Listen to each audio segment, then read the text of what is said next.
नमस्कार दर्शकवृन्द, मिथिला नेपाल टेलिभिजनको सुशासन बहसमा म नारायण आचार्य यहाँहरूलाई हार्दिक स्वागत गर्छु। दर्शकवृन्द, 1980 को अन्तिमतिरबाट अथवा 80औं दशकको अन्तिमतिरबाट विश्वमा विकासशील राष्ट्रहरूमा निकै सुशासनको सन्दर्भमा बहस र चर्चाहरू सुरु भए र जति पनि राजनीतिक आन्दोलन, सामाजिक अभियानहरू चलाइन्छ सुशासनलाई नै केन्द्रबिन्दुमा राखेर गरिन्छ। तर के जनताले, सेवाग्राहीले यो सुशासन प्राप्त गर्न सकेका छन्? यो सदा पेचिलो प्रश्नको रूपमा खडा भइरहेको छ। यसै परिप्रेक्ष्यलाई ध्यान राखेर हामीले सुशासन बहस मिथिला नेपाल टेलिभिजनद्वारा सञ्चालन गर्दै आइरहेका छौँ। सुशासन के हो?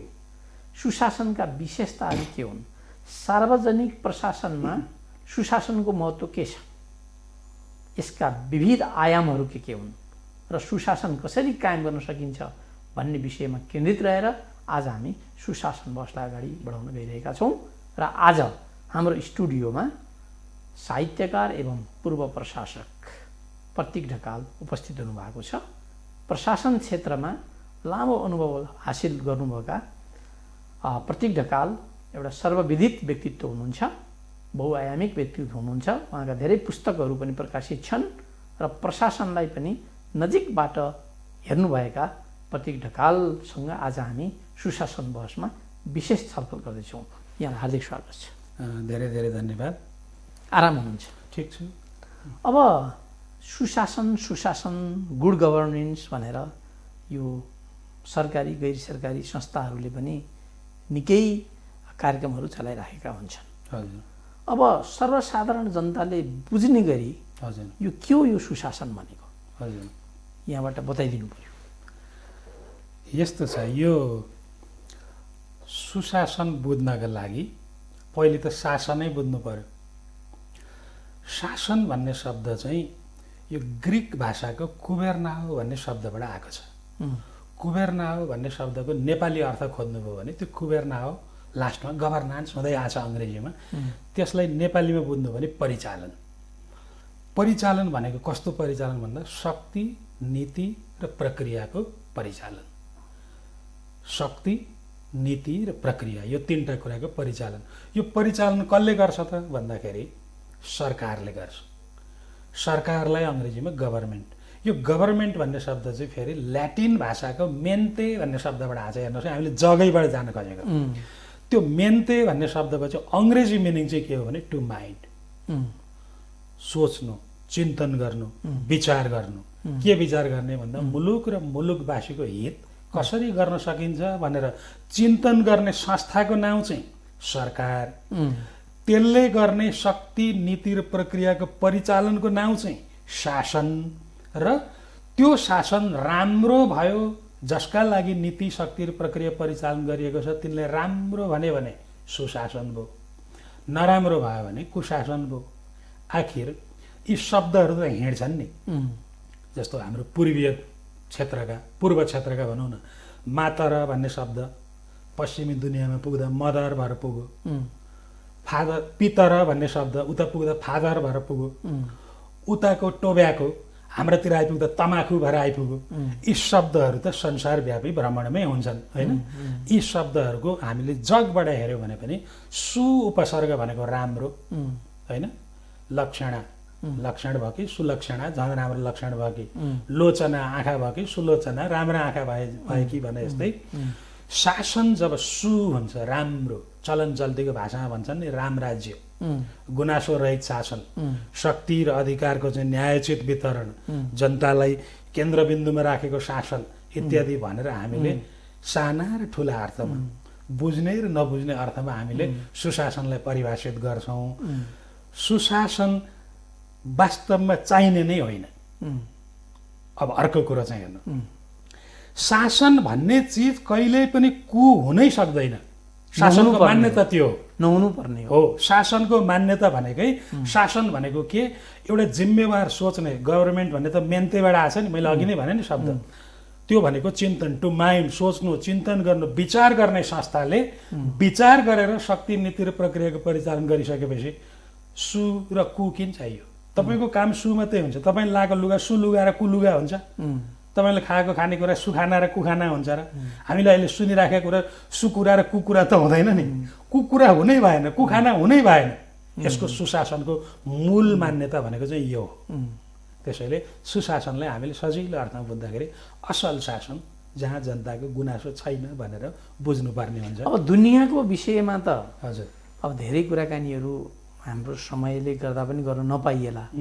अब हाम्रो कन्सर्न भनेको नेपाल र नेपाली जनता हो त होइन। नेपाल सरकार भनौँ न, अब सरकार भन्ने बित्तिकै प्रमुख 3 अङ्गहरू कार्यपालिका, न्यायपालिका र व्यवस्थापिका। हजुर यो तिनटैमा चाहिँ नि सुशासन अपेक्षित हुन्छ हजुर होइन। तर न्यायालयतिर गयो भने पनि धेरै ठुलो गुनासो छ जनताको। कार्यपालिकाको पर्फर्मेन्समा पनि जनता सन्तुष्ट हुन सकेका छैनन् होइन। अब व्यवस्थापिका त्यसले पनि सरकारलाई कन्ट्रोल गर्न सकेका छैन। यस हिसाबले नेपालको सुशासन त शब्दमा मात्रै सीमित भयो नि। कसरी हेर्नु भएको छ? शब्दमा सीमित भएको जस्तो देखियो, सिनारियो त्यस्तो देखियो, परिदृश्य त्यस्तो देखियो। अहिले तपाईँले भन्नुभयो सरकारका 3टा अङ्गको कुरा गर्नुभयो। सरकारको 3टा अङ्ग, 3टै अङ्गले जनतालाई छुन्छ।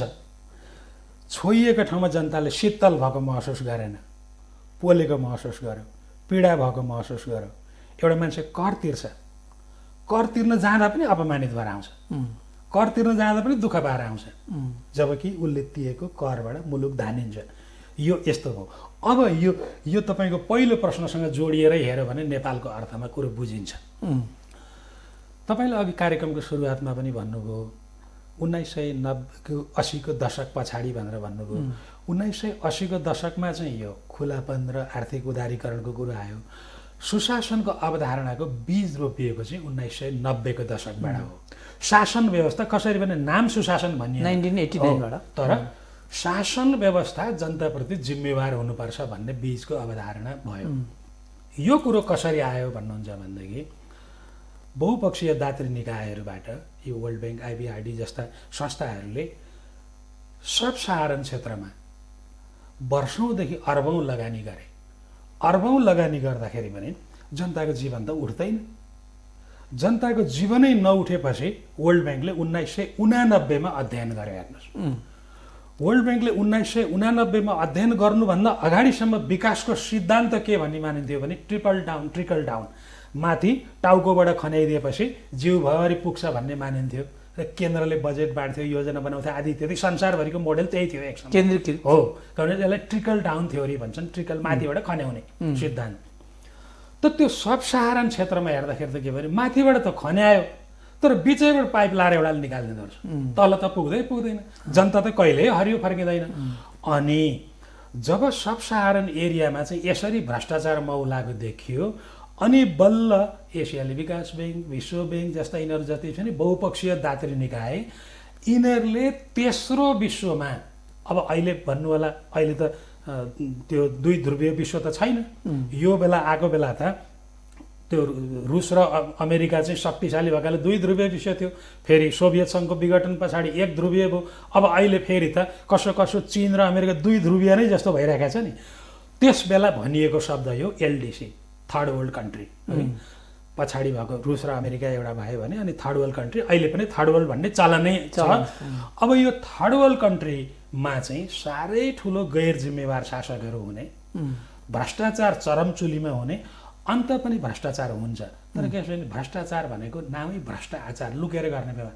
थोरै तिनीहरू धेरै काम गरेर 90-95 रुपियाँ काम गरे 1-2 रुपियाँ खल्तीमा लुकाउने। उही हामी केटाकेटीमा बाआमाले सामान किन्न पठाउनु भने 2 रुपियाँ झिक्थ्यौँ नि, हो त्यस्तो हुन्छ। त्यता चाहिँ यता चाहिँ के छ भने 100मा 100 नै मास्न सक्यो भने बहादुर भयो। त्यो यस्तो भएको परिस्थिति देखिसकेपछि अब सुशासन किन छैन नेपालमा भन्नुहोस् है। यो सुशासन, राम्रो शासन भनेर त आएको शब्द मात्रै हो। ती देशहरूले, थर्ड वर्ल्ड कन्ट्रीका देशहरूले के भने तिमीहरू जिम्मेवार भएनौ, तिमीहरू आफ्नो जनताप्रति जिम्मेवार छँदै छैनौ, त्यसको गरिबीको चित्र बेचेर खाने एकदम लाज पचेका मान्छेहरू छौ तिमीहरू, तिमीहरूलाई अबदेखि हामी सहयोग गर्दैनौँ, अब आफ्नो देश जे गर्छौ गर, हामी सहयोग गर्दैनौँ भन्ने शैलीमा कुराकानी भयो। कुराकानी भइसकेपछि त यिनीहरू त खान पल्केका दिएन, खान पाउँ, उताबाट म आएन यहाँ हात चाट्ने हो। अनि यिनीहरूले के गरे भने होइन हजुर हामी सुध्रिन्छौँ, हामीले मौका दिनु पर्यो, हामी सुध्रिन्छौँ भने। अनि उनीहरूले के भने त्यसो भए तिमीलाई हामी सहायता निरन्तर गर्छौँ, त्यसो भए तिमी सुशासन ऐन ल्याउँछौ। यिनीहरूले कबुल गरे, थर्ड वर्ल्डले, नेपालले मात्रै होइन, ल्याउँछु। तिमी सूचनाको हक सम्बन्धी ऐन ल्याउँछौ, ल्याउँछु। कहिले चाप परेको रहेछ हेर्नुहोस् न, सूचनाको हक सम्बन्धी ऐन पनि 2064, सुशासन सञ्चालन र व्यवस्थापन सम्बन्धी ऐन पनि 2064। भनेपछि 64 भन्न अगाडि हाम्रा दाताहरूले के भने तिम्रो देश पनि भ्रष्टाचारमा चुर्लुम्म डुबिया छ, यो दुईटा ऐन तिमीले ल्याएनौ भने हामीले पैसा दिन्नौ भनेर त भन्या रहेछ नि त। त्यसैले के बुझ्नु पर्यो, सुशासन राम्रो अर्थमा आएको भए पो राम्रो, यो त एड कन्डिसनालिटी भएर आयो, सहायताको शर्त भएर आयो। यो हाम्रो बानी व्यवहार सुधार्नलाई आएन, दातालाई देखाउनलाई हामीले दुईटै ऐन बनायौँ हजुर, अब हामीले पैसा दिए हुन्छ भन्ने डकुमेन्टेसन भयो। डकुमेन्टेसन भयो, ठिक कुरो। अब डकुमेन्टेसन मात्रै किन भयो भन्ने कुरा तपाईँले नेपालको सन्दर्भमा किन भएन भने सुशासन सञ्चालन र व्यवस्थापन ऐन तपाईँले हेर्नुभयो भने के देख्नुहुन्छ, कहिलेकाहीँ त लाजै लाग्छ। के देख्नुहुन्छ त्यहाँ भने कुरो त हो, शक्तिको बाँडफाँड नभएसम्म सुशासन हुँदैन, जिम्मेवारी हुँदैन, त आफ्नो ठाउँमा छ। तर मन्त्रीको काम के, सचिवको काम के, विभागीय प्रमुखको काम के, डाइरेक्टर जेनरलको काम के, कार्यालय प्रमुखको काम के। ए बाबा, नेपाललाई चाहिएको सुशासन भनेको त कसको काम के भन्ने सूची होइन नि। तिमी जनतालाई कतिको माया गरेर काम गर्छौ, तिमी जनताप्रति कति जवाबदेही छौ, तिमीले जनतालाई कतिको सहभागी बनाएको छौ, तिमी जनताप्रति जिम्मेवारी छ कि छैनौ, योजना छान्दा सहमतिबाट छानेका छौ कि छैनौ, तिमीले कुरा गर्दाखेरि जनताको कुरा आउँदाखेरि रेस्पोन्स गरेका छौ कि छैनौ, तिम्रो समाजमा इक्विटी भने समन्याय छ कि छैन, तिम्रो समाजमा समावेशिता छ कि छैन, तिम्रो समाज पारदर्शी छ कि छैन भन्ने पो आशय थियो त। त्यो आशय हरायो, त्यो इसेन्स जुन वासना हो नि सुशासनको त्यो चाहिँ मर्यो।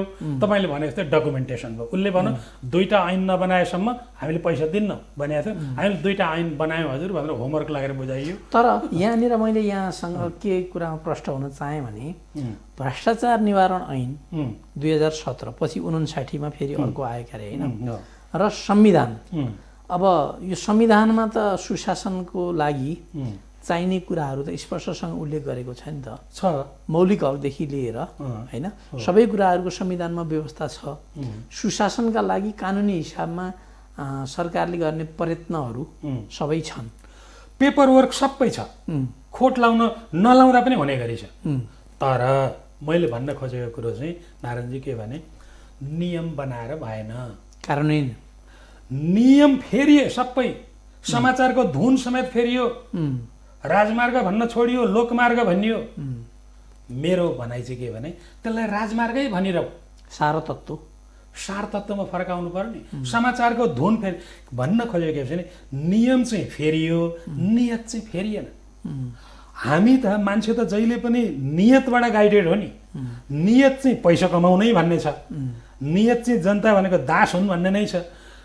एउटा प्रशासकले, एउटा हाकिमले आफ्नो कार्यालयमा लाइन लागेका मान्छेलाई देख्दाखेरि नेपालमा कतिवटा हाकिमले यी मलाई कर तिरेर तलब खुवाउने मान्छे हुन्, यो बाटोमा उभिएको, यो ग्राउन्डमा उभिएको मान्छेले गर्दा मेरो परिवार पालिएको छ भनेर सोच्ने मान्छे कति होला? 5%। एक्ज्याक्टली तिनै मान्छेले गर्दा मुलुक धानिएको छ। तपाईँले अहिले पनि त देखिरहनु भएको छ, ठेक्का खोल्यो 18 भाइलाई पर्छ होइन।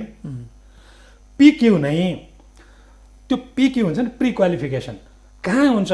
भ्रष्टाचार तपाईँले प्रश्न उठाउनु भएको थियो, सुशासनसँग जोडिन्छ, कहाँ हुन्छ इनबिल्ट? हामीले त कानुनलाई कस्तो अस्त्र बनायौँ भने मानिलिउँ तपाईँले भोलि यो मिथिला टेलिभिजनको अध्यक्ष छान्नुपर्ने भयो, तपाईँले त्यसको नीति बनाउँदै मिथिला टेलिभिजनमा आएर अन्तर्वार्ता दिइसकेको, सुशासन कार्यक्रममा बोलिसकेको भन्ने बनाइदिनु भयो भने त हामी त 4-5 जना मात्रै हुने भयो नि।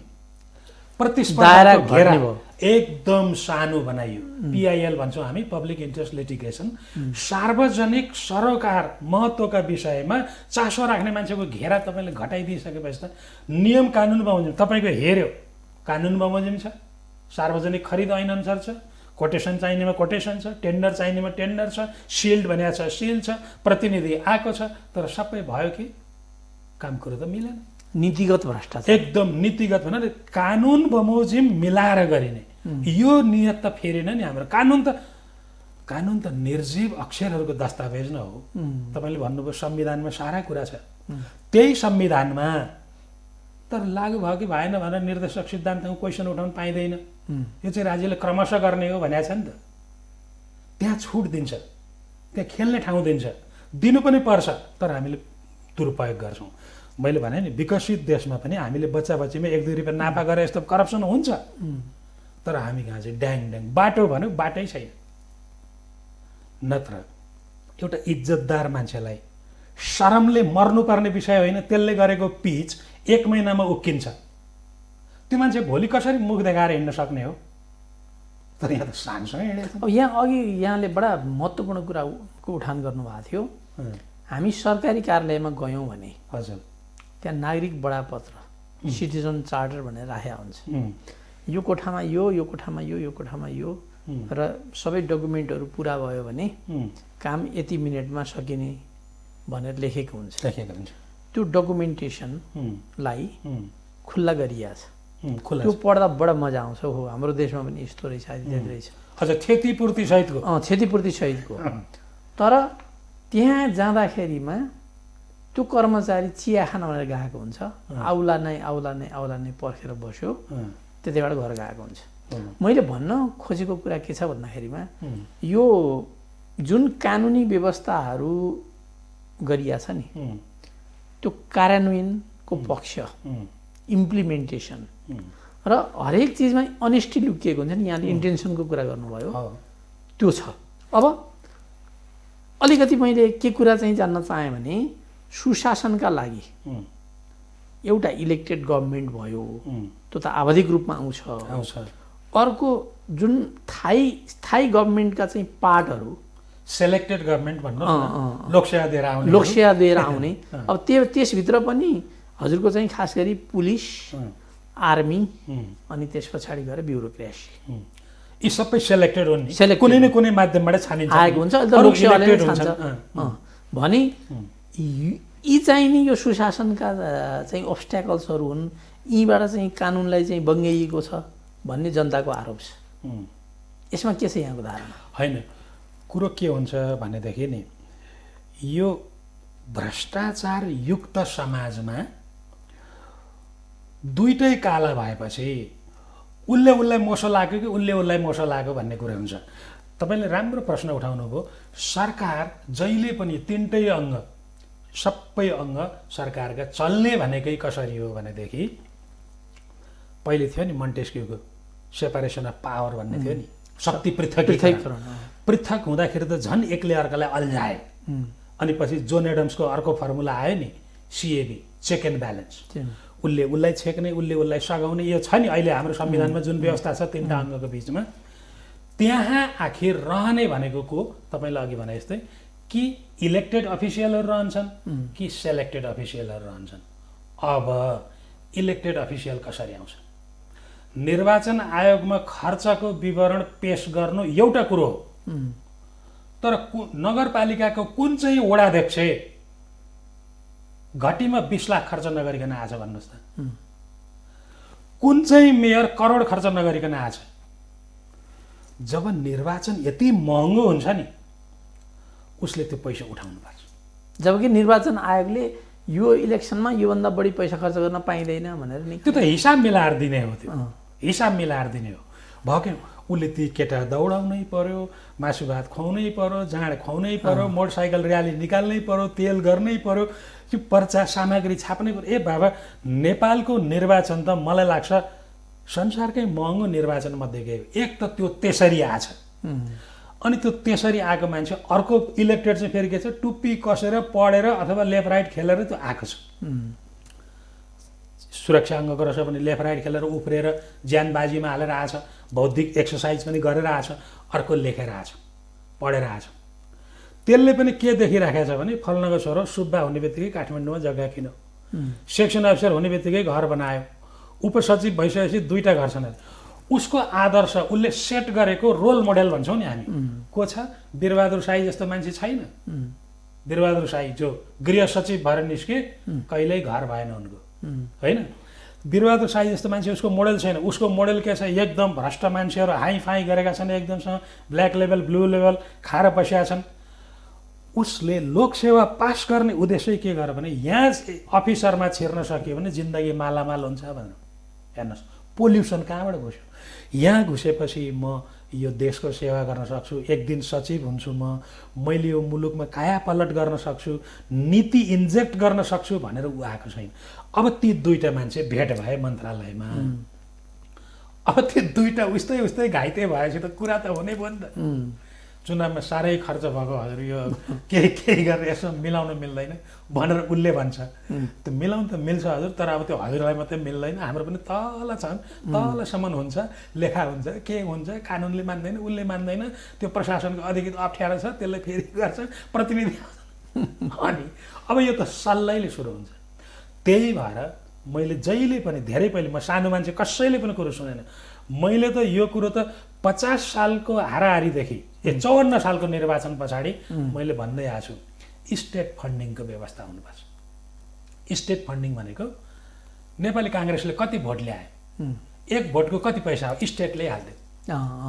नेकपाले कति भोट ल्याए देशभरिमा, 1 भोटको कति हो, त्यो 1 भोटको कति पैसा हो बरु राज्यको ट्रेजरीबाटै हालिदिएपछि यिनीहरूले चन्दा उठाउन पनि पाएनन्।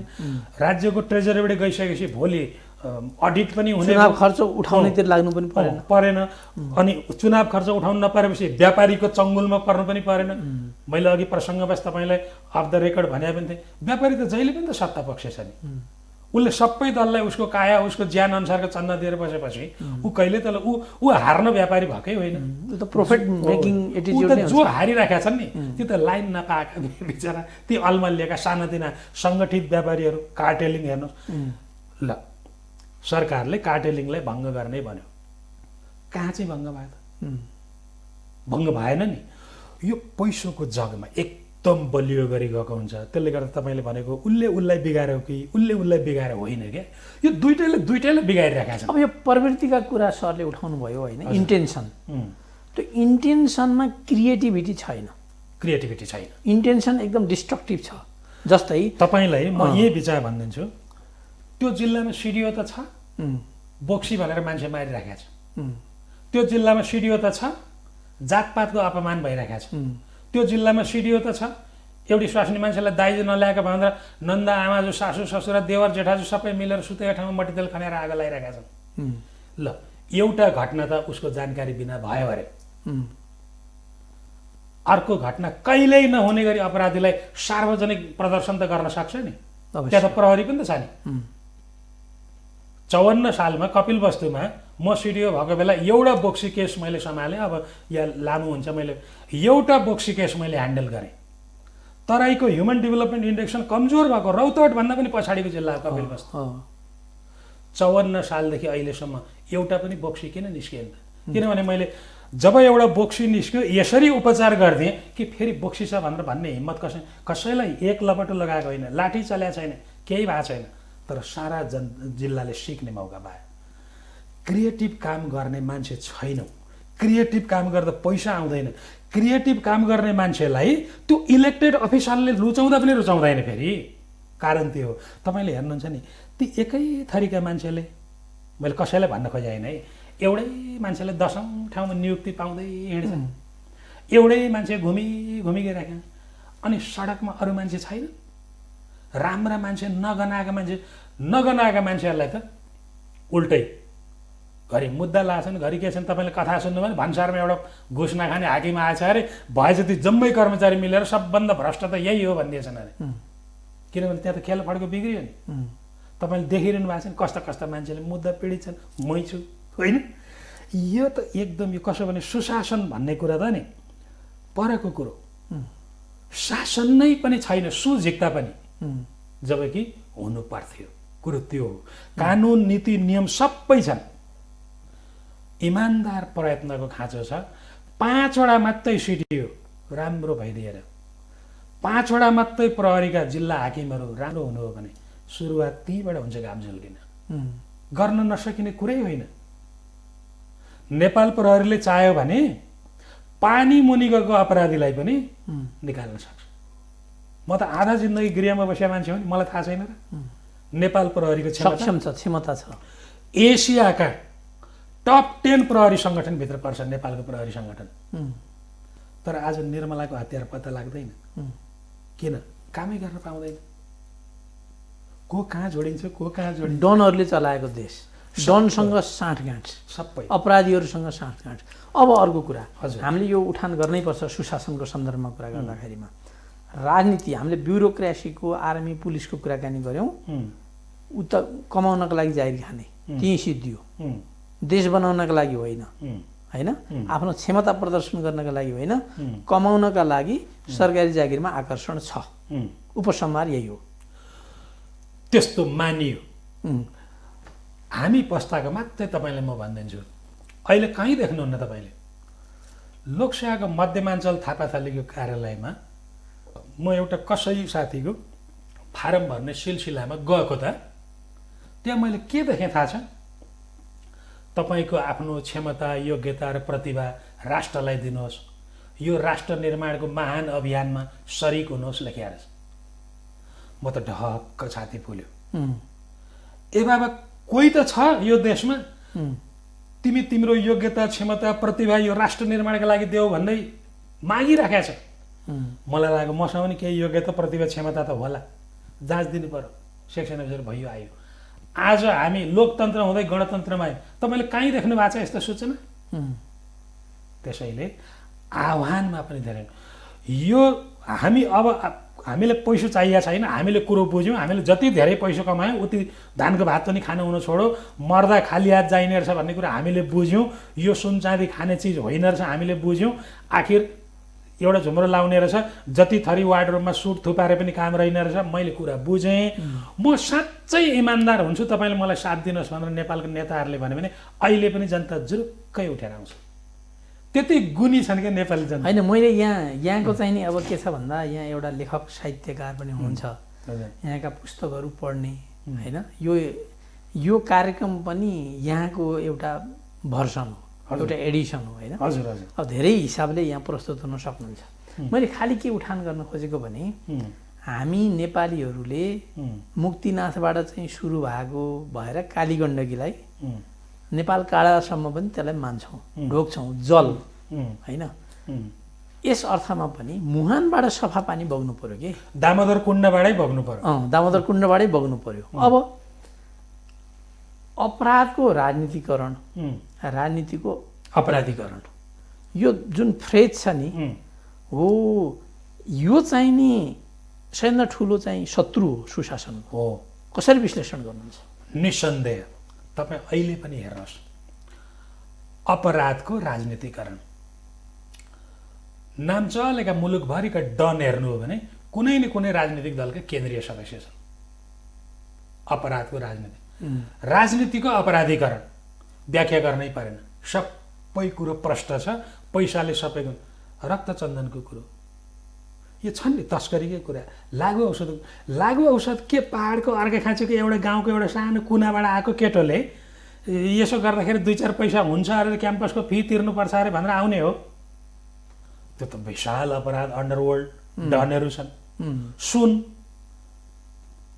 तोलाको लाखको छेउछाउमा पुगेको सुन 20 किलो 30 किलो पक्राउ पर्छ। कुरो नमिले पनि पक्राउ पर्छ। कुरो मिलेको भनिसकेपछि अपराधको राजनीतिकरण र राजनीतिको अपराधीकरण।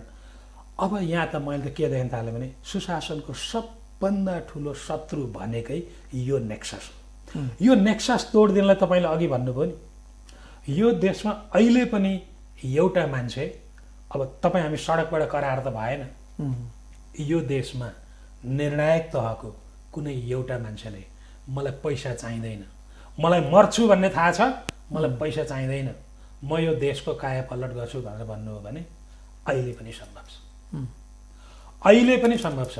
राजनीतिक इच्छा शक्ति तपाईँको हेर्नुहोस्, तपाईँको मेरो मतान्तर होला, डिफरेन्स होला, म त यो कुरो पनि भने हेर्नुहोस्, 70 करोड लिएको होइन नि गोकुल बास्कोटाले, तर इन्टेन्सन त हो नि। होइन, इन्टेन्सन हो, इन्टेन्सन त हामीलाई। म नेपालमा हेर्नुहोस्, खानेकुरा भए पो तपाईँले परिकार रोज्ने, नभएपछि त तरुल भातहरू पनि खाएर हिँड्नु पर्यो नि। हो यस्तै 70 करोड लिएको त होइन नि, 70 करोडको कुरो गरेको, त्यति कुरो गरेको कुरो पनि सार्वजनिक भएपछि त राजीनामा त दियो नि, एटलिस्ट राजीनामा दियो नि। एउटा नैतिकता जस्तो होइन, दबाब पर्यो होला के होला, त्यसलाई मैले राम्रो भन्न खोजे पनि होइन, नराम्रो भन्न पनि। तर मैले अघि भने जब तपाईँकोमा खानेकुरा राम्रो पाकेको छैन भनेदेखि त तरुल भ्याकुर भुटिया मकै भएर पनि त खाएर निर्वाह त गर्नु। कमसे कम गोकुल बास्कोटाले जति नैतिक साहस देखाउने पनि मान्छे भएन। मेरो भनाइ चाहिँ त्यो गोकुल मैले जाने बुझेको भाइ, मैले त्यसलाई जोगाउनु पनि छैन, बिगार्नु पनि छैन, तर त्यति गर्ने पनि त मान्छे भएनन् नि। सेनाभित्र कति विवाद छ, प्रहरीभित्र कति कुरा छ, प्रशासनभित्र कति कुरो छ, अदालतभित्रको त कुरै नगर्नुहोस् होइन। यो सारा चिजहरू हुँदाखेरि पनि यसको जिम्मेवारी म लिन्छु भन्ने मान्छे खोइ। मैले गोकुललाई मानेको थियो, कमसेकम 70 करोडको कुरो सुन्न जिम्मेवारी लियो नि।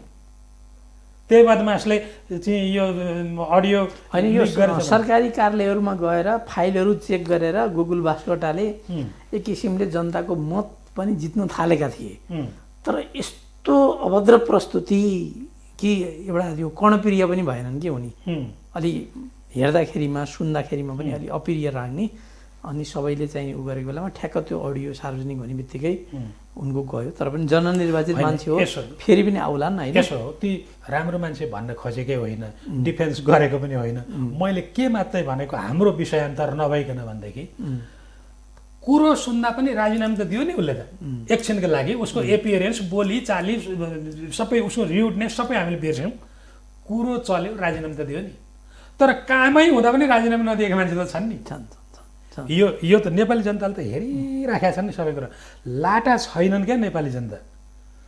यो अब त दार्चुलाको कुनाको दत्तु गाउँको मान्छेले पनि अब त हाम्रो करले सरकार चल्छ भन्ने बुझिएको छ। बुझाइमा समस्या छैन, जनता छैन। तर फाइलसँगै फेरि 1000 रुपियाँ पनि टाँसेर दिने जनता पनि छन् नि। होइन, त्यो बाध्यता पनि छ। सरकारको राज्यका चाहिँ नि प्रमुख अङ्गहरू, सरकारका अङ्गहरू, त्यहाँ इन्भल्भ भएका चाहिँ व्यक्तिहरूका मात्रै कुरा नगरौँ न, जनताहरूले पनि सुशासनको लागि सहयोग गर्न पर्यो, अग्रसर हुनु पर्यो। यो चिजको लागि मैले पैसा दिनु पर्दैन, मैले यसमा घुस दिनु पर्दैन, त्यसै काम गराउनुपर्छ भन्ने नियतका जनता पनि छैनन्। कुरो के छ भने जनतामा 100% जागरण थियो भनेदेखि त यो मुलुक यस्तो नै हुने थिएन नि। जनतामा 100% जागरण थियो, तपाईँले अहिले भने जस्तै 1000 रुपियाँको नोट नटाँस्ने जनता थिए भने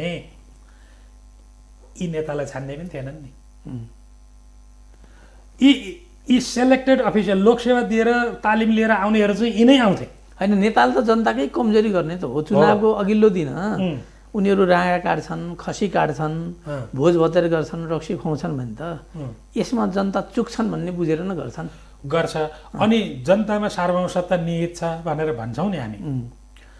अघिल्लो दिनसम्म निर्वाचनको माहौल अर्कै छ। अघिल्लो साँझ आए, राँगा खसी ढले, रक्सीको खोलो बग्यो, भोलिपल्ट माहौल सबै बग्यो। के रहेछ त नेपाली जनताको सार्वभौमसत्ताको मूल्य त 500 रुपियाँ त रहेछ। 50-60 हजार एउटा खसीलाई पर्छ होइन, 3-4 हजार त एउटा कुखुरालाई पनि पर्छ। अनि थुक्क भन्न मन लाग्ने नेपाली जनतामा अन्तर्निहित सार्वभौमसत्ताको दाम चाहिँ 500। त्यो 500 ल्याऊ, एक रात मात, अनि 5 वर्ष पछुताऊ। यही त हो नि। यो कमजोरी नेताले थाहा पाएको छ। अनि सबभन्दा ठुलो कुरो चाहिँ के हो भने हामी दलमा बाँधियौँ। दल चाहिँ ठुल्ठुला गोठ जस्ता भयो नि। जतिसुकै आलोचना गरे पनि, जति रिसाए पनि, जति जे गरे पनि चुनाव आइसकेपछि जहाँ भोट हालिराखेको ठाउँ हो त्यहीँ हालिहाल्छ मान्छे। किनभने त्यो बाँधिएको बानी लागेको छ क्या, अर्कोलाई चिनिएको छैन, ह्याबिटै फर्मेसन भइसकेको छ। तर त्यही कुरो दिल्लीका जनता कति बाठा छन् हेर्नुहोस् त। दिल्ली सरकार उनीहरूले आम आदमी पार्टीको बनाउँछन्, भारत सरकार उनीहरूले भाजपाको बनाउँछन्। कस्तो सर्वनाक हार छ भाजपाको दिल्लीमा देख्नुहुन्न होइन। दिल्ली सरकार आपको चाहिन्छ उनीहरूलाई, किनभने आपले हेर्छ उनीहरूलाई थाहा छ। तर उनीहरूले के छ, यसले भारत चलाउन सक्दैन, भारत भाजपाले चलाउने, दिल्ली आपले चलाउने। हामीले पनि त यो गर्न सक्थ्यौँ नि। अब एउटा कुरा हजुर, जस्तो मानौँ न, सुशासनका चाहिँ नि एकदमै अन्तर्निहित कुरा भनेको पारदर्शिता। जहाँ पारदर्शिता छैन त्यहाँ सुशासन हुने अँध्यारोमा त खेलिहाल्यो। जस्तो अहिले हामी कोरोनाकै सन्दर्भमा जनताहरूलाई लकडाउन भनियो, आदि इत्यादि गरियो, त्यो सुविचारै होला, सुप्लानिङै होला, सुयोजना नै होला। तर जनताहरू घरभित्र थुनेर राखेर अनि औषधि खरिद प्रकरण, स्वास्थ्य सामग्री खरिद प्रकरणमा जति पैसा खर्च भयो त्यहाँ भ्रष्टाचार भयो भनेर आरोप लाग्यो। ठिक छ, आरोपै सही, सरकार शुद्ध छ। अनि यो चिजमा यसरी खर्च भएको छ भनेर खर्च विवरण दिन सरकारले नसक्ने, त्यसको यस्तो हुन्छ नि त। त्यसमा त फेरि कहिलेकाहीँ के हुन्छ भने हाम्रो अपेक्षा अलि बढी हुन्छ। त्यसमा सरकारको खर्च जाँच्ने त निश्चित विधि, सिद्धान्त, पद्धति, मान्यताहरू छन् नि त। अहिले बिचमा यसो भनेर त भन्दैन, त्यसको त आलेपो हुन्छ, मलेपो हुन्छ।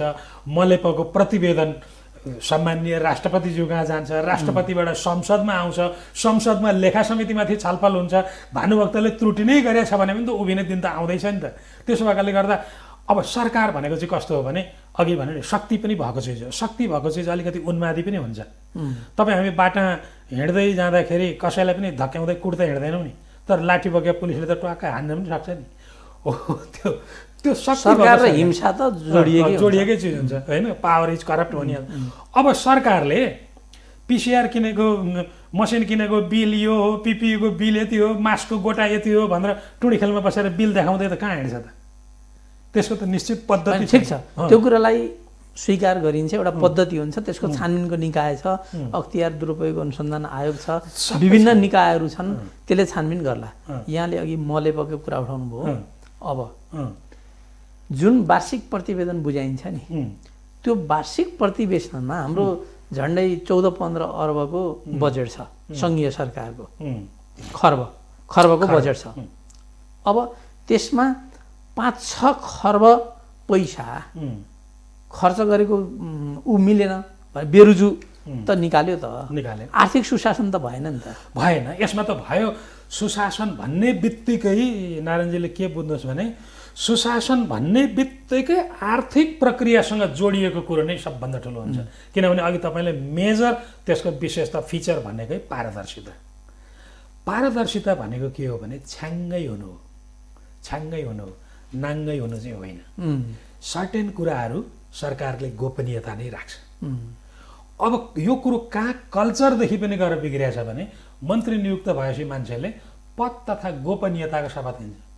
जब त्यो सार्वजनिक पदमा जाँदैछ भने तपाईँको कानुनमा पद तथा गोपनीयताको शपथ किन लिनु पर्यो?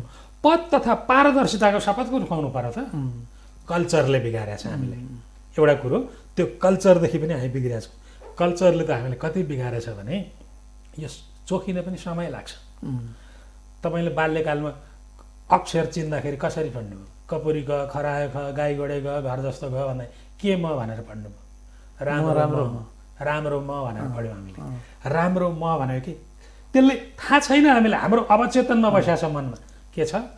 म ठिक छु। त्यो कहाँ पुग्यो? मेरो जात राम्रो, मेरो नाक राम्रो, मेरो भाषा राम्रो, मेरो सोचाइ राम्रो, मेरो बुझाइ राम्रो। राम्रो म भनेको प्रकारान्तरमा के भनेको? नराम्रो त भने हो नि त। हामी अर्कालाई होच्याउने संस्कृतिमा भएका कारणले हामी इगोइस्ट पनि भएको छौँ, हामी दुखी पनि भएको छौँ। सुशासनको बाधक पनि यही हो। सरकारले राम्रै काम गरे रहेछ कुनै भने पनि जनता राम्रो सुन्न चाहँदैन। अझ यो मिडिया भने त कस्तो हो भने मैले कसैलाई अवमूल्यन गरेँ होइन, यहाँ धुवाँधार विरोधको कुरा सुन्न मान्छेलाई मजा आउँछ।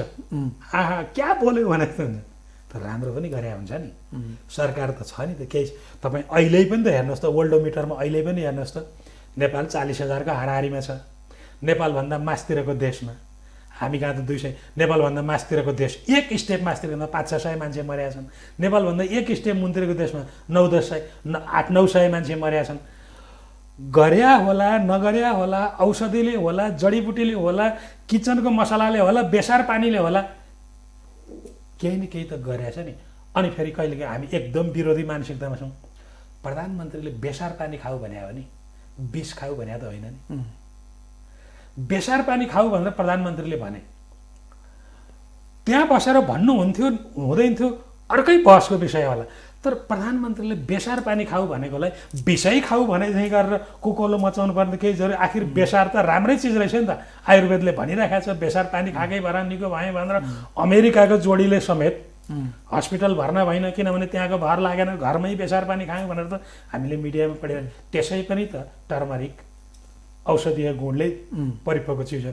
त्यही भएर हाम्रो हेर्ने दृष्टिकोण, जनताको अघि तपाईँले जुन प्रश्न उठाउनु भयो नि, जनता जान्ने, जनता सक्षम, जनता बलिया भइदिएको भए त चिजै अर्को हुन्थ्यो। तर जनताको निर्बलताको पछि मैले मात्रै के कुरालाई यहाँ उठाउन खोजेको भने जनता पनि उत्तरदायी हुनुहुन्छ हुन्छ। होइन, यहाँले भने जस्तो आवधिक निर्वाचनको परिपाटी जुन छ नि, 5 वर्षमा भोट गल्ती हालिएको छ भने करेक्सन गर्ने त्यो अवसर जनतालाई प्राप्त छ नि। र फेरि यो सम्पूर्ण कुरालाई नियन्त्रण गर्ने लोकतन्त्रको राम्रो कुरा भनेको त यहाँले भन्नुभएको जस्तो सम्प्रभुता त जनतामै छ। त्यो सम्प्रभुतालाई सस्तोमा बेच्न भएन, सम्प्रभुतालाई अवमूल्यन गर्न भएन, महँगोमा बेच्नु पनि भएन, सस्तोमा सम्प्रभुता बिक्री योग्य होइन। त्यस्तो हो, त्यो कुरालाई जनताले बुझ्नु पर्यो। विवेक, सम्प्रभुता भनेको तपाईँको विवेक, तपाईँको विवेकै बिक्री भइसकेपछि तपाईँ मान्छे रहनु भएन, तपाईँ जनता पनि रहनु भएन। नागरिकता होला, जिउँदै हुनु होला, मान्छेमा गणना होला, आफ्नो कुरो आत्मिक रूपबाट त तपाईँ रहनु भएन नि। त्यही भएर आफू नरहने कुरो जनताले गर्नु भएन। तपाईँको पक्ष एकदम राम्रो छ, कुरा ठिक भन्नुभयो। जनताको पनि जिम्मेवारी छ। अहिले पो हामी यहाँ टेलिभिजनमा बोल्ने सिलसिलामा मास्क खोलेर राखेका छौँ त यहाँ, मास्क लाएर त हिँडिदिनु पर्यो नि त, अवश्य डिस्टेन्स त मेन्टेन गरिदिनु पर्यो नि त। जरुरी नभई नहिँड भनेसँग त हिँडिदिनु पर्यो। कोरोना कहाँ रहेछ भनेर सिना तान गरेर एकदमसँग ट्याटु देखाउँदै हिँड्ने बेला त होइन नि यो त। कत्र राष्ट्रपति प्रधानमन्त्रीहरूलाई भेटिराखेका चिजले चाहिँ त्यो टोले दादालाई चाहिँ नमस्कार गरेर जान्छ र कोरोनाले। जनता जस्ता पनि छैनौँ, सरकार जस्तो पनि छैन।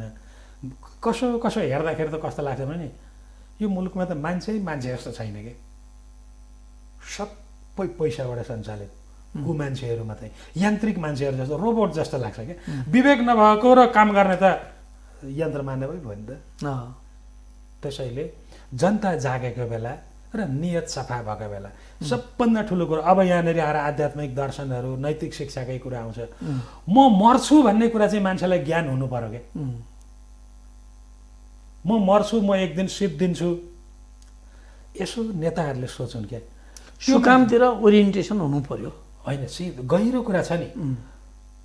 तपाईँको लास आर्यघाटमा जल्दै गरे बेला देशमा दीपावली भयो भने के हुन्छ? कहिल्यै सोचिया छ? हामीले पढेको धर्मग्रन्थमा त्यही होइन? रावण मारियो, दीपावली भयो, कंस मारियो, दीपावली भयो, शुम्भ निशुम्भ मारिए, दीपावली भयो। देखि तपाईँका आफन्तहरू कति मरेर गइसके, तपाईँ के का लागि उफ्रिँदै हुनुहुन्छ? राक्षसी प्रवृत्तिको बढोत्तरी छ। हो नि, छ नि। त्यसलाई केन्द्रमा राखिएको छ। जस्तो अहिलेकै राजनीतिक परिदृश्यमा हेरौँ न, कसैको नाउँ नलिउँ। तपाईँ केही काम गरिदिन्छु दाइ भन्नुभयो, आउनुभयो, तपाईँले सक्नु भएन। त्यो चिज तपाईँले उचाल्न सक्नुहुन्न, मैले एकचोटि थाहा पाइसकेँ। तर तपाईँ पटक दाइ त्यो काम त म गर्छु, दाइ त्यो काम त म गर्छु भनेर आगो आइ हुनुहुन्छ। तपाईँलाई लाज लाग्दैन? जनताले त तपाईँलाई त भोगिसके त। तपाईँलाई एमपी बनाएर पनि हेरिसके, तपाईँलाई मन्त्री बनाएर पनि हेरिसके, तपाईँलाई प्रधानमन्त्री बनाएर पनि हेरिसके, तपाईँलाई बनाउने कुराहरू जति त बनाएर त हेरिसके त। अब जनताले बोलाए भने पो जाने त। आफै लखर जाँदाखेरि त अब मूल्य नै। महाथिर मोहम्मद 92 वर्षको बुढो, अब म रिटायर भएँ, अब म सक्दिनँ भनेर 92 वर्षमा घरमा बसेका मान्छेलाई, 92 वर्षको बुढो मान्छेलाई मलेसियाका जनताले गरेर तपाईँ फेरि प्रधानमन्त्री हुनुपर्छ भनेर ल्याइदिएन? जनताले खोज्दो रहेछ नि राम्रो मान्छेलाई त। अनि पोलपोटलाई चाहिँ त्यही 90 वर्षको बेलामा समातेर जेल हालियो होइन? ल हेर्नुहोस्, जनताले खोज्छ। जनता जनार्दनै हो। जाने पनि नजाने पनि जनार्दन हो। अब सर हामी कार्यक्रमको करिब अन्तमा आएका छौँ। हजुर सुशासन सम्बन्धी व्यावहारिक कुराहरू हामीले छलफल गऱ्यौँ हजुर होइन, जनताले बुझ्ने हिसाबबाट हजुर गर्नु हाम्रो पनि कर्तव्य हो। अब सिद्धान्तका कुरा के छन्, कसले यसलाई कसरी डेफिनेसन दिएछ भन्ने कुरा कक्षा कोठाभित्र त्यो यहाँ चाहिँदैन, यो चाहिँदैन, त्यो हाम्रो सरोकारको होइन। किनभने सुशासन भनेको जनताको हित र कल्याणलाई सर्वोपरि ठानी निश्चित कुराहरूलाई चाहिँ गर्ने प्रशासन। प्रशासन पनि होइन, प्रशासन जनतालाई चाहिएको छैन, सेवा प्रवाह, सेवा प्रवाह, सेवा प्रवाह होइन। उनीहरू सेवाग्राही हुन्, उनीहरूले सेवा सही ढङ्गबाट प्राप्त गर्न पर्यो भने सुशासन भइगयो। र अरू राज्यका जति पनि अङ्गहरू छन् अथवा त्यहाँभित्रका चाहिँ कर्मचारी तन्त्रदेखि लिएर आर्मी पुलिस आदि इत्यादि जति पनि छ त्यो सबै सेवक। अझ सजिलो छ सुशासन र कुशासन बुझ्न। काम परेर सरकारी अड्डामा कोही जनता आयो, यस्तो व्यवहार पायो कि वाह यस्तो पो अफिस भन्न हिँड्यो भने सुशासन। छ्या कम दुःख दिएन डाकाहरूले भन्न हिँड्यो भने कुशासन। हामी कहाँ पछिल्लो चाहिँ छ। त्यसैले यो वाह र छ्याका बिचमा जे फरक छ त्यही सुशासन, त्यही हो सुशासन। छ्यालाई छोडेर वाहतिर लाग्नु पर्यो, त्यो सुशासन हो। र शासन गर्ने मान्छे दुशासन होइन, सुशासन हुनु पर्यो। व्यक्ति पनि हुनु पर्यो, प्रवृत्ति पनि हुनु पर्यो, पद्धति पनि हुनु पर्यो, प्रक्रिया पनि हुनु पर्यो। जनताले सुशासन भनेको अफिसको बोर्ड कस्तो छ, ह्रस्व दीर्घ मिल्या छ कि छैन, सिधा छ कि छैन भन्ने होइन। भनेको बेला सार्वजनिक यातायात पाउँछ कि पाउँदैन, हेल्थ पोस्टमा जाँदाखेरि सिटामोल छ कि छैन, खोजिया बेला जीवनजल पाइन्छ कि पाइँदैन, छोराछोरी पढाउने चिन्ता मान्नुपर्छ कि पर्दैन, रोग लाग्छ कि मरिया लाग्यो भनेर जनताले पिर मान्नुपर्छ कि पर्दैन। यति चारवटा कुरा भयो भने जनताले वाह वाह नेपाल सरकार यही हो राम राज्य भनी, अथवा जनताको बहुआयामलाई छुन सक्नु पर्यो। चारवटा कुरा: स्वास्थ्य, शिक्षा, सुरक्षा र रोजगारी। यति चारवटा कुरा। किनभने यो ठाउँमा आउँदाखेरि घाँसबास कपास भइसकेको हुन्छ क्या। स्वास्थ्य, शिक्षा, सुरक्षा र रोजगारी, यतिमा म बाटोमा सुते पनि मलाई कसैले मार्दैन भन्ने भयो भने मान्छेलाई सुरक्षा भइगयो। अब अन्तमा चाहिँ नि नेपालमा सुशासनको अवस्था विभिन्न सूचकाङ्कहरूले पनि देखाउला कस्तो छ र यसलाई सुधार गर्न के गर्नुपर्छ भन्ने कुरा। किनभने हामी समाधानमुखी हुनुपर्छ भन्ने हिसाबले अब अवस्थाको विषयमा त हामीले विश्लेषण गऱ्यौँ, समाधान के त? कुरो यसो हो, अघि नै हामीले सैद्धान्तिक कुरो नै गर्दा पनि व्यवहारमै गर्दा पनि यो ट्रिकल डाउनको कुरो होइन। यो ट्रिकल डाउन यो माथि राष्ट्रिय योजना आयोगले खन्याइदिएर तल पुग्ने कुरो होइन। सार्वभौम सरकार भनेका स्थानीय सरकार नै हुन्। अब तिनले पुरै काम गर्न दिनुपर्छ। थ्योरी अफ सब्सिडियारिटी भन्छन् क्या, सन्निकटताको सही। जो नजिक छ त्यसले काम गर्छ। तपाईँ अहिले यहाँ पुर्लुकै कुर्सीबाट लड्नुभयो भने म सबभन्दा मैले उठाउनुपर्छ। तपाईँ कुर्सीबाट लड्ने अनि म चाहिँ कम्मरमा हात लाएर यहाँ मान्छे लडिराखेको छ, सिंहदरबार के हेरेर बसेको छ, गृह मन्त्रालय के हेरेर बसेको छ भन्ने कुनै तुक छ? मेरो गाउँमा के चाहिन्छ मेरो पालिकालाई थाहा छ। त्यसलाई पुरा अधिकार दिनुपर्छ। समन्वय गर्ने काम मात्रै हो प्रदेशको। साँच्चै भन्नुहुन्छ भने प्रदेशको मैले कुनै काम देखेको छैन। साँच्चै भन्नुहुन्छ भने यो हिजो क्षेत्रीय प्रशासनको अवधारणा जाँदाखेरि हामीले के भन्थ्यौँ, बोधार्थ अड्डा भन्थ्यौँ। अहिले मैले क्षेत्रीय सरकारको, प्रदेश सरकारको, मैले अन्यथा भने होइन, मलाई लागेको कुरो भने हो नि। म त विवेक बन्दगी नराखेन, मलाई लागेको कुरो भनेको। 3 टायरको सरकार चाहिनुपर्ने जस्तो मैले चाहिँ देखाएको छैन। 2 तहको भयो। केन्द्रले हेर्ने, स्थानीय तल गर्ने सारा अधिकार। ए बाबा, नेपालको संविधानले ऐन बनाउने अधिकार दिएको छ। अब के चाहियो? देशलाई चाहिने केन्द्रले बनाउँछ, त्यो ठाउँलाई चाहिने उसले बनाउँछ। यो बिचमा प्रदेश छुट्टै। बागमती वारी र पारीमा के फरक हुन्छ? होइन, टोटल देशको लम्बाइ नै 11,1200 किलोमिटर नभएको देशमा अब यति धेरै सरकारहरू चाहिने कुरा यो सङ्घीयता भनेको पनि यही सुशासन जस्तै जुन अवधारणा आयो नि। अब यो के हो भने अब भन्दाखेरि नराम्रो सुनिन्छ। अहिले जति पनि यो प्रदेश सरकारमा अटाएका छन् नि इलेक्टेड अफिसियलहरू, राजनीतिक दलका, तिनीहरूलाई त्यहाँ ठाउँ नभए भने त यिनीहरूले त माथि नै झगडा गरिरहन्छन् नि। यहाँ सङ्घमा आएकै बिचमा त कुरो मिलाउनलाई यति गाह्रो छ। अझै त्यत्रो मान्छे थपियो भनेदेखि त हैरान हुन्छ नि। त्यसैले उतै तलै साना खालका सभासद, साना खालका मन्त्री खाने भनेर त्यतै मिलाएको हो क्या। यो कनिका छराई हो। यो मुलुकले धान्छ जस्तो पनि मलाई लाग्दैन। त्यसैले स्थानीय सरकार इज द मोस्ट। यो चाहिन्छ। यो नभइकन चल्दैन शासन व्यवस्था। अहिले कोरोना कालमा देखियो नि, त्यही स्थानीय निकायलाई सलाम छ जसले रात दिन खटेर काम गरिरहेछन्। तपाईँ देखिरहनु भएको छ नि, मेयर उपमेयर सङ्क्रमित भएको छन्, वडाध्यक्ष एउटा दुईवटा मरिसके, हेल्थ पोस्टका ती हेल्थ असिस्टेन्टहरू पनि हिजो पहिलो मृत्यु भएको एउटा स्वास्थ्य कर्मीको, ती मान्छेले त्यही स्कुललाई आइसोलेसन बनाएछन्, क्वारेन्टाइन बनाएछन्, बिचरा उनीहरूलाई नै थाहा छैन त जति जानेका छन् इमान्दारीपूर्वक गरेका छन्। मलाई लाग्छ त्यो तलको मान्छेलाई त ती गाउँमा मान्छे भट्टाभट्टी मर्या देखिसकेपछि त्यो मृत्युमाथिको बिलमा पनि 2-4 सय थपौँ जस्तो त त्यसले सोचेको छैन। तर केन्द्रको भर लाग्दैन। प्रदेश त के भयो म त साँच्चै भन्नु भने मैले बुझेको छैन। नेपालको राजधानी काठमाडौँको राजधानी हेटौँडा अरे, यो के हो यो? अनि कसरी सुशासन होइन तपाईँको नजिकको सरकार त तपाईँको नजिक हुनु पर्यो नि त। सिन्धुपाल्चोकको त कुनाको मान्छे चाहिँ नि हेटौँडा जानु पर्यो सेवा। दृश्य फेरियो नि तपाईँ हेर्नुहोस् न, नेपालको राजधानी के भन्दा काठमाडौँको राजधानी के भन्दा हेटौँडा। अनि त्यसो भए उहिले जोमेट्रीमा पढ्थ्यौँ नि QED भनेर, त्यसो भए त हेटौँडा नै नेपालको राजधानी भएन त? मिलेको छैन, न भौगोलिक रूपमा मिलेको छ न केमा मिलेको छ। अब सुशासनको कुरा गर्नुहुन्छ तपाईँ। सगरमाथा संसारको सम्पत्ति, संसारले गर्व गर्ने कुरो, सगरमाथा त्यहाँ छ, तर त्यो प्रदेशले नाम राख्न सकेको छैन। यहाँभन्दा लज्जाको विषय के हुन्छ? जेसुकै नाम राखे पनि सगरमाथाको अपमान हो कि होइन? हिजो राजाका पालामा बरु सगरमाथा अञ्चल रहेको थियो। त्यो सुदूर गणतन्त्र लोकतन्त्र हुँदै गणतन्त्र आयो अरे।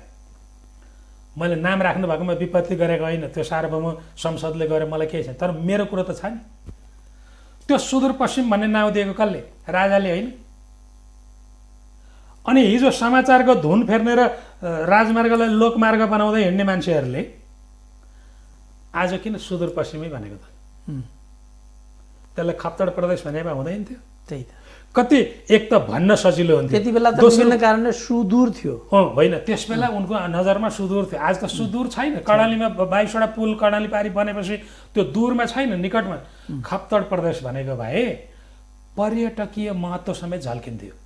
त्यो नामले गर्दाखेरि मान्छे जान्थे आन्तरिक पर्यटनले। आन्तरिक पर्यटनमा यति ठुलो शक्ति छ कि द्वन्द्वकालमा पनि नेपालको पर्यटन क्षेत्र धराशायी भएन आन्तरिक पर्यटनलाई। सुदूरपश्चिमको साथीहरूले यो कुरो बुझेन, किनभने आफ्ना बारेमा के लेखेको छ पढ्दै भनेपछि सुशासनका लागि एउटा चिन्तनको आवश्यकता छ, चिन्तन त सकारात्मक दृष्टिकोणको आवश्यकता छ। एकदमै। समय र संवादका लागि आभारी छौँ। धेरै धेरै धन्यवाद। ल, बोलाउनु भयो, कुरा गर्न पाइयो, धन्यवाद। दर्शकवृन्द, हामीले भर्खरै कुरा गऱ्यौँ प्रतीक ढकाल पूर्व प्रशासक हुनुहुन्छ। धेरै विषयवस्तुहरू उठान गर्नुपर्ने विषय असीमित, सुशासनकै सन्दर्भमा पनि समय सीमित। हामी विकृति र कुशासनलाई खबरदारी गर्छौँ र सुशासन कायम रहोस् राज्यमा भन्ने कामना गर्छौँ। यही मकसदका साथ हामी सुशासन बहसका माध्यमबाट हामी आउने गरेका छौँ। अर्को सुशासन बहसमा अर्को विशेष अतिथिका साथ अवश्य हामी अब उपस्थित हुनेछौँ। आफ्नो ख्याल राख्नुहोला। मिथिला टेलिभिजन सबैका लागि, सधैँका लागि हस्त नमस्कार।